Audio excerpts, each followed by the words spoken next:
Hello everyone. तो इस video में हम कवर करने वाले हैं आपका 2023 में जो भी आपके प्रीवियस ईयर में क्वेश्चन पूछे गए थे एसएससी सीजीएल के अंदर, उनको कवर करेंगे। क्योंकि आप लोगों को ऑलरेडी पता है कि पीवाईक्यू का रोल कितना ज़्यादा होता है किसी भी एसएससी एग्ज़ाम के लिए। एमटीएस का भी हम करवा रहे थे, लेकिन मैं कोशिश करूँगा कि आपका अल्टरनेट डेज में कर दूँ। एक दिन मैं आपका एमटीएस करवा दूँ, एक दिन आपके लिए सीजीएल करवा दूँ। क्योंकि काफ़ी लोगों ने एमटीएस भी फिल किया होगा, सीजीएल भी फिल किया होगा, और टाइम हमारे पास 75 डेज अप्रॉक्स यहाँ पर मिला हुआ है। तो यहाँ पर चाहेंगे तो ऑलमोस्ट दोनों की शिफ्टें ठीक ठाक कंप्लीट हो जाएंगी। क्योंकि एमटीएस का जो 2023 वाला है पीवाईक्यू वो मैंने ऑलरेडी करवा दिया है, 2022 बाकी है उसको मैं करवा दूंगा। और 2 दिन से इस वजह से वीडियो भी नहीं आ पा रही, क्योंकि टाइम का इशू रहता है कि किस तरह से मैनेज किया जाए। देखिए टाइम नहीं मिल पा रहा था। तो चलिए शुरुआत करेंगे बिना टाइम वेस्ट किए। बस थोड़ा आप लोगों को सपोर्टिव करना होता है कि वीडियो को लाइक करना होता है। वीडियो को आपको क्या करना होता है, वीडियो को लाइक कर देंगे, वीडियो को शेयर कर देंगे। चलिए शुरुआत करते हैं। पहला क्वेश्चन आपका यहाँ पर है, who was the founder of the tiger legion और फ्री इंडिया लीजन। यानी कि यहाँ पर टाइगर लीजन या फ्री इंडिया लीजन जिसको बोलते हैं, इसके संस्थापक कौन थे। तो यहाँ पर मैं बात करूँ तो सुभाष चंद्र बोस इसका राइट आंसर हो जाएगा, जो कि आपके टाइगर लीजन के फाउंडर थे। एक्चुअली जो टाइगर लीजन था ये हमारा क्या था कि इन्होंने एक फौज बनाई हुई थी, आपको पता होगा 1942 में आईएनए के नाम से, यानी कि आज़ाद हिंद जो फौज थी उसका गठन हुआ 1942 में। एंड उसका जो अस्थाई आपका जो एक आपका बनाया गया था शाखा, वो आपका कहलाता था टाइगर लीजन या फ्री इंडिया। ठीक है। और इन्होंने इनसे सुभाष चंद्र बोस से क्या देख सकते हैं कि 1939 है, 1939 में इन्होंने ऑल इंडिया फॉरवर्ड ब्लॉक की स्थापना भी करी हुई थी। बाकी जो इसका इनका जन्मदिन है वो होता है 23 जनवरी को, और इस दिन हम लोग क्या मनाते हैं, पराक्रम दिवस को मनाते हैं। ये भी आपको याद रखना है। और आजकल एसएससी एग्जाम का ट्रेंड है कि ये पूछ लेते हैं कि ये किस आपके राज्य से संबंधित है। तो पश्चिम बंगाल से इनका संबंध था, ये भी आपको पता होना चाहिए। और क्या यहाँ पर हम लोग इनसे रिलेटेड देख सकते हैं, हाँ एक इनकी बुक हम लोग जरूर देख सकते हैं, और उस बुक का नाम है the Indian struggle. The Indian जो स्ट्रगल बुक है वो भी लिखी गई है किसके द्वारा, वो भी लिखी हुई है सुभाष चंद्र बोस के द्वारा। तो ये आपको द इंडियन स्ट्रगल भी याद रखनी है। ये क्वेश्चन यहाँ पर आप लोग याद रख सकते हैं। नेक्स्ट हम लोग आगे आ जाते हैं अगले क्वेश्चन में। हाँ ये देख सकते हैं यहाँ पर जो लाला हरदयाल और सोहन सिंह भाखना है, कि इनकी मैं बात करूँ यहाँ पर आपके जो थे, इन्होंने किसकी स्थापना करी हुई थी। अगर इनकी मैं बात करूँ तो आप लोगों को बताना है कि इन्होंने 1913 के टाइम पर एक स्थापना करी हुई थी। तो किस चीज़ की स्थापना जो है इनके द्वारा करी गई थी, आपके लाला हरदयाल और सोहन सिंह भाखना के द्वारा। बाकी सुभाष चंद्र बोस ने 1938 में क्या किया हुआ था, इन्होंने आपके हरिपुरा कांग्रेस का अधिवेशन था उसकी अध्यक्षता करी हुई थी। 1939 में त्रिपुरी की करी हुई थी। तो ये चीज़ें भी आपको यहाँ पर क्या करना है, याद रखना है। नेक्स्ट हम लोग आगे देखेंगे जाकर के क्वेश्चन को। नेक्स्ट क्वेश्चन है कि miss Bhakti Pradeep Kulkarni was awarded to the Arjuna award 2022 for her outstanding contribution each which of the following sport. यानी कि जो भक्ति कुलकर्णी है ये किस स्पोर्ट से रिलेटेड हैं। तो यहाँ पर मैं बात करूँ तो शतरंज यानी कि चेस इसका राइट आंसर हो जाएगा, जिससे कि इनका रिलेशन है, और इनको अर्जुन अवार्ड से सम्मानित किया गया। एंड अर्जुन अवार्ड की मैं बात करूं तो इसकी शुरुआत हुई थी 1961 में, यानी कि 1961 में इसकी शुरुआत हुई थी। एंड इसके अंदर क्या होता है कि 15 लाख की जो होती है नगद राशि दी जाती है, ये भी आपको पता होना चाहिए। और इसको देने वाले जो होते हैं वो राष्ट्रपति होते हैं, यानी कि ये राष्ट्रपति के द्वारा दिया जाता है अर्जुन अवार्ड। 1961 में शुरुआत हुई थी, 15 लाख रुपए मिलते हैं। शतरंज में ये 2022 में जो है दिया गया था भक्ति कुलकर्णी में, जो कि शतरंज से रिलेटेड खिलाड़ी हैं। करंट में नाम एक डी गुकेश का पूछा जाता है, इनका भी रिलेशन आपका शतरंज से है। और आर प्रज्ञानंद आपके बहुत करंट में रहे हुए हैं, तो आर प्रज्ञानंद से भी क्वेश्चन पूछते हैं कि इनका रिलेशन किससे है। इसके साथ साथ पहले अगर आपसे मैं पूछ लूँ कि पहले जो आपके जो ग्रैंड मास्टर थे भारत के कौन थे, तो वो थे विश्वनाथ आनंद। ये भी पूछ लेते हैं। विश्वनाथ आनंद जो थे ये पहले ग्रैंड मास्टर थे भारत के, और इन्होंने अपनी बायोग्राफी लिखी जो कि माइंड मास्टर है। ये भी याद रखना है कि इनकी जो बायोग्राफी है वो है आपकी माइंड मास्टर। नेक्स्ट हम लोग आगे क्वेश्चन में आ जाएंगे। नेक्स्ट क्वेश्चन आपका है कि आपका जो consumption of fixed capital is also known as, यानी कि जो हमारी अचल पूंजी का उपभोग होता है तो उसको हम जानते हैं मूल ह्रास यानी कि डेप्रिसिएशन के नाम से भी जानते हैं। तो यहाँ अचल पूंजी का जो उपभोग था वो आपका पूछा गया था, तो ये आपका मूल ह्रास यानी कि डेप्रिसिएशन कहलाता है। नेक्स्ट क्वेश्चन है, देखिए हर अपडेट टेलीग्राम चैनल और व्हाट्सएप ग्रुप पर मिलती है जिसका लिंक डिस्क्रिप्शन में दिया गया है, तो वहां से भी जाकर के सभी को जुड़ जाना है। नेक्स्ट क्वेश्चन है, who is the administrative head of the Indian audit and accounts department, यानी कि जो भारतीय लेखा परीक्षा और लेखा विभाग का प्रशासनिक प्रमुख कौन होता है? तो ये हमारा होता है नियंत्रक एवं महालेखा परीक्षक, यानी कि जिसको हम बोलते हैं CAG, यानी कि जो आपका CAG होता है भारत का नियंत्रक एवं महालेखा परीक्षक। एंड इससे रिलेटेड जो होता है आर्टिकल कई बार पूछा जाता है, जो आर्टिकल होता है 148, यानी कि ये आर्टिकल होता है। एक आर्टिकल आपका और पूछा जाता है 76, यानी कि जो महान्यायवादी से रिलेटेड होता है, ये भी आपको यहाँ पर पता होना चाहिए क्योंकि ये भी पूछ लेते हैं। और करंट में जो हमारे कैग है वो है GC मुर्मू, यानी कि गिरीश चंद्र जो मुर्मू हैं, ये करंट में क्या है हमारे, ये हैं करंट में यहाँ पर भारत के नियंत्रक एवं महालेखा परीक्षक, तो ये भी आपको याद रखना है। नेक्स्ट हम लोग आगे क्वेश्चन में आ जाएंगे। हाँ, एक कथन और याद रखेंगे कि BR अम्बेडकर जो थे उन्होंने ये कहा हुआ था कि संविधान का सबसे महत्वपूर्ण जो अधिकारी होगा वो कौन होगा, वो नियंत्रक एवं महालेखा परीक्षक होगा, क्योंकि ऐसे कथन वाले क्वेश्चन भी अब डालने लगे हैं किसने कब क्या कहा हुआ था। नेक्स्ट क्वेश्चन है, which of the following country was the organise of AFC women's Asia cup football 2022। AFC women's football association जो आपका होता है उसकी अगर यहाँ पर बात करें होस्टेज यानी थी महिला एशिया कप जो फुटबॉल था 2022 का, उसको होस्ट किसने किया? तो ये इंडिया इसको होस्ट करने वाला रहा हुआ था, यानी इंडिया राइट आंसर था। एंड मैं बात करूं कि ये हुआ किसके बीच में था आपका फाइनल, तो आपका चाइना हुआ था, और चाइना के साथ में जो था आपका साउथ कोरिया यानी कि दक्षिण कोरिया के बीच में आपका हुआ था, जिसमें कि क्या हुआ था बात करूं तो यहाँ पर चाइना इसका विनर अप हो गया था एंड साउथ कोरिया जो था वो रनर अप रहा हुआ था। एंड ये आपका जो होता है DY पाटिल स्टेडियम, आपने सुन रखा होगा, DY पाटिल स्टेडियम के अंदर मुंबई में इसको खेला गया था, ये भी आपको याद होना चाहिए। नेक्स्ट क्वेश्चन है आगे। नेक्स्ट क्वेश्चन हमारा आ चुका है यहाँ पर, in 2018 Google doodle celebrated the 100th birthday of Mrinalini Sarabhai, she is an exponent of which of the following dance style, यानी कि कुल मिलाकर मतलब ये है कि जो मृणालिनी साराभाई हैं इनका रिलेशन जो है वो किस डांस से यहाँ पर रहा हुआ था। तो इनका रिलेशन दो डांस था, एक तो भरतनाट्यम होता है हमारा और दूसरा देखिए कथकली। तो भरतनाट्यम एंड कथकली इससे इनका रिलेशन था। और ये याद रखना है कि गूगल डूगल क्या होता है, आप लोग देखे होंगे यूट्यूब वगैरह जब चलाते हैं या गूगल ओपन करते हैं तो जहाँ पर गूगल लिखा होता है वहाँ पर ही किसी का फेस बना देते हैं, कभी कुछ बना देते हैं, वही गूगल डूगल होता है। और मैं बात करूं कि इनके अवार्ड याद रखने जो कि इम्पोर्टेंट भी बन जाते हैं, तो अवार्ड इनको 1965 के अंदर पद्म श्री मिला हुआ था, तो ये आपको पता होना चाहिए। 1965 में इनको पद्म श्री मिला एंड 1992 में यानी कि 1992 के अंदर इनको पद्म भूषण मिला, ये भी आपको पता होना चाहिए।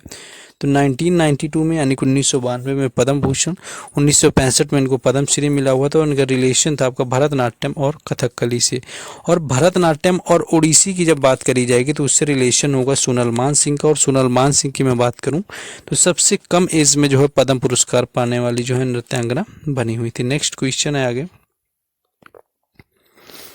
नेक्स्ट है, which of the following musician is popular for his मैस्ट्री over the musical instrument sitar, यानी कि इनमें से जो सितार से रिलेटेड कौन है।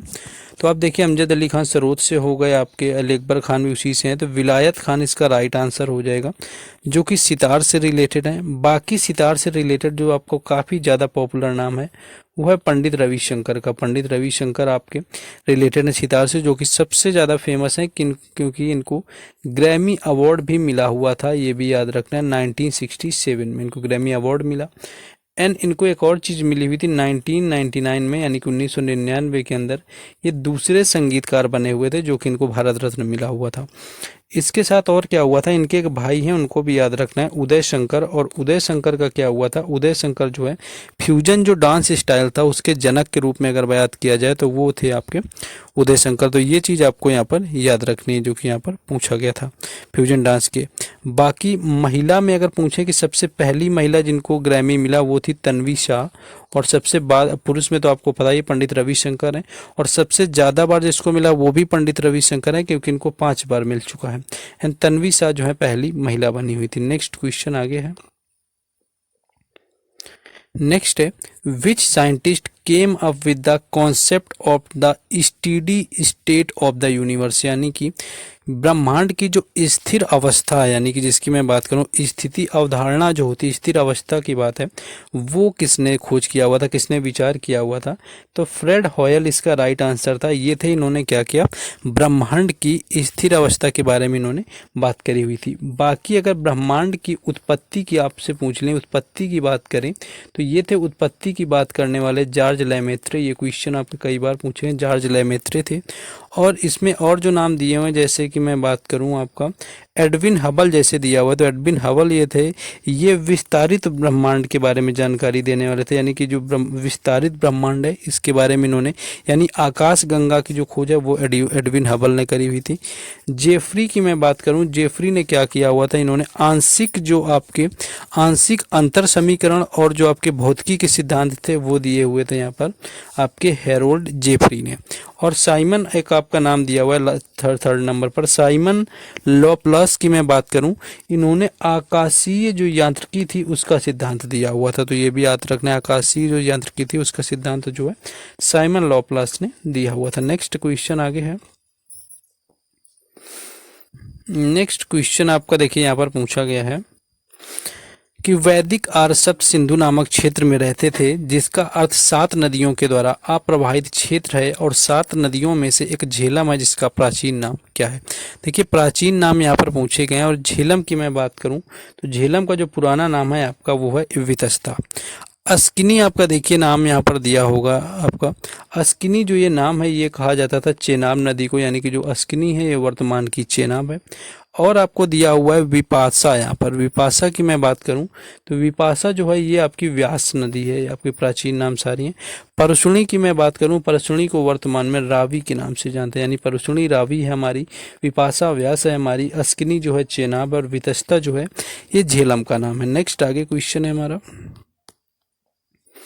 नेक्स्ट क्वेश्चन है आपका, in October 2021 19 years old silver medal won at world championship, यानी वर्ल्ड जो रेसलिंग चैंपियनशिप थी उसमें 19 वर्षीय किस व्यक्ति ने इनमें से क्या है जीता हुआ था आपका सिल्वर मेडल? तो अंशु मलिक इसका राइट आंसर हो जाएगा, जिन्होंने जीता हुआ था सिल्वर मेडल। और सिल्वर मेडल ये जीता किसमें था, वर्ल्ड रेसलिंग चैंपियनशिप यानी कि विश्व कुश्ती चैंपियनशिप में रजत पदक जीता हुआ था। और विश्व कुश्ती चैंपियनशिप में रजत पदक जीतने वाली जो पहली महिला भी बनी थी वो भी अंशु मलिक बनी, इसीलिए ये इंपॉर्टेंट हो गया। और ये हुए कहाँ थे आपके, अगर इसकी मैं बात करूँ तो ये ओस्लो में हुए थे, और ओस्लो आपको ऑलरेडी पता है कि ये नॉर्वे की राजधानी है। किस कैटेगरी में इन्होंने जीता हुआ था, तो ये कैटेगरी थी 57 kg कैटेगरी रही हुई थी। तो पहली महिला बनी जिन्होंने विश्व कुश्ती चैंपियनशिप के अंदर जीता हुआ था सिल्वर मेडल। तो अंशु मलिक इसका राइट आंसर था, जो कि आपसे यहाँ पर पूछा गया था। नेक्स्ट क्वेश्चन आगे आ जाता है, नेक्स्ट क्वेश्चन आपका ये है यहाँ पर, नेक्स्ट है कि the ryotwari system of revenue collection introduced by the British in India was based on, यानी कि जो रैयतवाड़ी प्रथा थी आपकी ये किस पर आपकी आधारित थी, जिसको ब्रिटिश ने शुरू किया हुआ था। तो ये किस पर आपकी आधारित थी जिसकी मैं बात करूं तो ये आपकी जो आधारित थी आपकी मैं बात करूं तो रिकॉर्ड के लगान सिद्धांत पर आधारित, यानी कि रेंट थ्योरी ऑफ रिकॉर्ड, यानी कि रेंट थ्योरी ऑफ रिकॉर्ड पर ये बेस्ड थी हमारी रैयतवाड़ी प्रथा। और इससे क्या पूछते हैं, ये पहली चीज़ तो 1820 में शुरू हुई थी जिसकी मैं बात करूं, रिकॉर्ड ऑफ थ्योरी वाली आपके 1820 में आई हुई थी। और एक चीज़ पूछते हैं कि ये शुरुआत कहाँ पर हुई थी, यानी आपका जो साउथ भारत है यानी कि दक्षिण भारत में इसकी शुरुआत करी गई थी, ये चीज़ भी आपको पता होना चाहिए।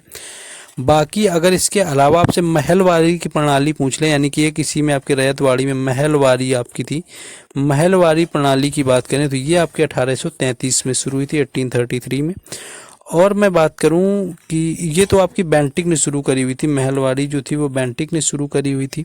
बाकी स्थायी प्रणाली की मैं बात करूं, जो स्थायी बंदोबस्त था आपका, स्थायी बंदोबस्त तो आपने सुन ही रखा होगा, ये आपका 1793 में शुरू किया गया था। और स्थायी बंदोबस्त शुरू किया हुआ था लॉर्ड कॉर्नवालिस ने। और कॉर्नवालिस ही ऐसे एक वायसराय हुए जिनका जो मकबरा है वो भारत के अंदर स्थित है, यानी कि लॉर्ड कॉर्नवालिस का जो मकबरा है वो कहाँ पर है, वो आपका स्थित है गाजीपुर में। नेक्स्ट क्वेश्चन है आगे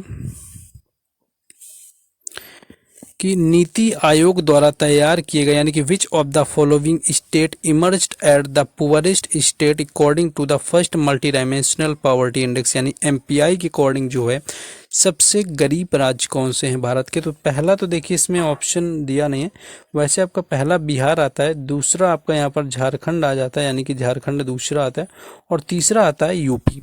क्योंकि देखिए आपका जो बिहार की आपकी जो गरीबी है वो 51% है, झारखंड की मैं बात करूं 42% है, और यूपी की मैं बात करूं 37% है। तो इनमें से सबसे जो गरीब है आपका बिहार है। तीसरे नंबर पर पूछेगा उत्तर प्रदेश हो जाएगा, दूसरे नंबर पर पूछेगा तो क्या हो जाएगा, झारखंड आपका हो जाएगा एमपीआई। बाकी अगर सबसे कम पूछे कि गरीब कौन है एमपीआई के अकॉर्डिंग तो वो आपका केरल हो जाता है। नेक्स्ट क्वेश्चन है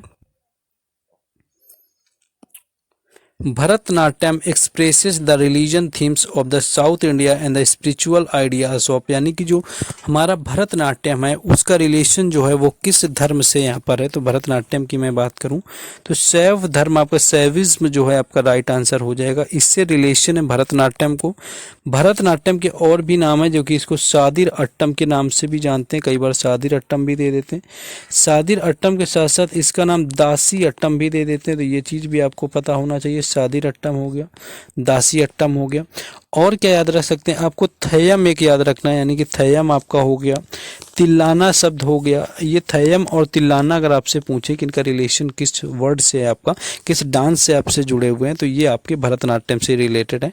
बाकी से रिलेटेड आपकी जो हैं संबंधित जो कलाकार हैं आपकी लीला सैमसन हो जाएंगी, वैजंती माला हो जाएंगी, टी बाला सरस्वती हो जाएंगे, ये कुछ फेमस नेम है जो कि भरतनाट्यम के साथ में जुड़े हुए हैं। नेक्स्ट क्वेश्चन है आगे which of the following festivals is associated with the term tie of protection, यानी कि टाई ऑफ प्रोटेक्शन का जो धर्म है वो कौन सा है। दरअसल आपका रक्षा सूत्र, यानी कि यहाँ पर समझ सकते हैं रक्षा सूत्र आपको ऑलरेडी पता है कि ये हमारे रक्षाबंधन में होता है। रक्षा सूत्र का ऑप्शन जो है आपका रक्षाबंधन यहाँ पर राइट आंसर हो जाएगा। बाकी मैं बात करूँ मनाते कब है तो इसको हिंदी कैलेंडर के अनुसार श्रावण मास में मनाया जाता है, ये चीज़ आपको याद रखना है जो कि पूछा जाता है। छठ पूजा आपका बिहार का है और बिहार के साथ साथ ये मनाया किस देवता के लिए जाता है तो सूर्य देवता यहाँ पर हो जाएगा, यानी कि जो छठ पूजा है हमारा ये सूर्य देवता को समर्पित होता है, ये चीज़ भी आपको पता होना चाहिए। नेक्स्ट क्वेश्चन आगे है, नेक्स्ट क्वेश्चन है which of the following articles to the Indian constitution deals with the citizenship, यानी सिटीजनशिप के जो आर्टिकल हैं वो हमारे कौन से हैं। तो सिटीजनशिप अगर मैं आर्टिकल की यहाँ पर बात कर लेता हूँ तो सिटीजनशिप के जो आर्टिकल हैं वो आर्टिकल हैं 5 से 11, यानी कि आर्टिकल 5 से 11 जो होते हैं ये सिटीजनशिप से, और इनको दिया गया संविधान के भाग 2 में। एंड सिटीजनशिप हमारी सिंगल सिटीजनशिप होती है, यानी कि एकल नागरिकता है। एंड एकल नागरिकता जो ली गई है वो यूके के कॉन्स्टिट्यूशन से, यानी कि इंग्लैंड के संविधान से इसको लिया गया। बाकी संसदीय प्रणाली भी वहीं से आपकी ली गई है, भी याद रखना है। नेक्स्ट क्वेश्चन हम लोग आगे आ जाते हैं। नेक्स्ट है what is the length of the badminton court for the singles, यानी कि एकल के लिए बैडमिंटन जो कोर्ट की लंबाई होती है वो यहाँ पर कितनी होती है। तो यहाँ पर मैं बात करूँ तो 13.40 आपका राइट आंसर हो जाएगा। ये क्या होती है, ये बैडमिंटन के एकल के लिए आपकी लंबाई होती है। चौड़ाई की इसी में बात करी जाएगी तो 5.8 ये हो जाएगी चौड़ाई एकल के लिए, ये भी आपको पता होना चाहिए। और यही जब आपके डबल के लिए आएगी तो 6 आपके 0.1 मीटर हो जाएगी डबल के लिए चौड़ाई, सिंगल के लिए 5.8 आपकी बनी रहेगी। इससे रिलेटेड आपके कप हैं, एक तो आपको थॉमस कप याद रखना है, थॉमस कप होता है ये आपका पुरुष से रिलेटेड होता है। उबेर कप की मैं बात करूं तो उबेर कप जो रिलेटेड होता है वो आपका महिला से रिलेटेड होता है। उबेर कप की मैं बात करूं, सुधीर रमन कप हो गया आपका, तो ये जो कप वगैरह हैं इससे रिलेटेड यहाँ पर है। नेक्स्ट क्वेश्चन आपका यहाँ पर है कि निम्नलिखित में से किसका उपयोग लार्ज हैड्रॉन कोलाइडर और स्कैनर तथा एनएमआर स्पेक्ट्रोमीटर में अर्धचालक चुंबकों के लिए शीतकालीन माध्यम के रूप में किया जाता है। यानी विच of the following used at the cooling medium for आपका सुपर कंडक्टिंग मैग्नेट्स, यानी सुपर कंडक्टिंग जो मैग्नेट्स होते हैं उनके लिए सुपर कूलिंग का काम यहाँ पर कौन करता है? तो ये हमारा हीलियम इस क्वेश्चन का राइट आंसर हो जाएगा। और हीलियम का कहाँ पर यूज करते हैं? तो जो हमारे हवाई जहाज होते हैं यानी कि हेलीकॉप्टर होते हैं उनके जो टायर होते हैं उसमें भी जो हवा भरी जाती है उसमें हीलियम का यूज होता है। क्लोरीन वगैरह का यूज होता है, हमारे जो वाटर होता है उसको प्यूरिफाई करने के लिए जो होता है क्लोरीन का यूज किया जाता है। तो ये चीज़ आपको पता होनी चाहिए। नेक्स्ट है आपका question, which of the following states is not a part of the Tapi basin, यानी कि इनमें से कौन सा राज्य है जो तापी नदी का हिस्सा नहीं है? यहाँ पर देखिए महाराष्ट्र में तो तापी नदी आपका रहता ही रहता है, गुजरात में भी है, मध्य प्रदेश में, राजस्थान इसका राइट आंसर हो जाएगा जो कि तापी बेसिन का यहाँ पर हिस्सा नहीं है। ये आपका है कहाँ पर? राजस्थान में। राजस्थान में आपकी लूनी नदी बहती है, ये आपको याद रहना चाहिए। बाकी महाराष्ट्र से आपकी दो नदियों का उद्गम होता है, एक तो कृष्णा होगा जाएगा यहाँ पर जो कि महाबलेश्वर का होगा, यानी कि महाबलेश्वर से निकलता है, और क्या आपका निकलेगा जा करके यहाँ पर कृष्णा के साथ साथ आपका गोदावरी हो जाएगी, इसका भी रिलेशन आपका नासिक से है, तो ये आपको याद रखना है। नेक्स्ट आगे क्वेश्चन है, देखिए यहाँ पर जल्दी से ख़त्म करते हैं, बाकी आपसे कल से रहेगा। Next, in which industry policy was the investment limit for micro industries units was increase to the 2 lakh, यानी कि कौन सी औद्योगिक नीति थी जिसमें आपकी 2 लाख जो है आपकी निवेश की सीमा बढ़ाई गई थी? तो 1980 का राइट आंसर हो जाएगा जब निवेश की सीमा जो है 2 लाख बढ़ाई गई थी। नेक्स्ट है आपका कि चोल प्रशासन में जो गांवों के सदन होते थे वो मुख्य रूप से ब्राह्मणों द्वारा बसाई गई होती थी, उसको हम क्या बोलते थे? तो इसको सभा बोला था। और चोल काल में आपका क्या रिलेटेड था? जैसे कि आपका ब्रह्मदेव जो होती थी ये ब्राह्मणों को दी जाने वाली भूमि थी, और जो देवदान होती थी ये आपके मंदिरों के लिए दान होती थी, और जो साला भोग होती थी ये विद्यालय के लिए होती थी। तो ये कुछ क्वेश्चन थे, अब आप लोगों को बताना है, बाकी लाइक शेयर सब्सक्राइब कर लेना है। एंड वीडियो एमटीएस का भी आपको और सीजीएल का अल्टरनेट डेज में करवा दूं, या कुछ आपके बेहतर ओपिनियन है तो आप लोग यहाँ पर शेयर कर सकते हैं, तो वैसे ही यहाँ पर मैं करने लगूंगा। बाकी मिलते हैं नेक्स्ट वीडियो में। जय हिंद।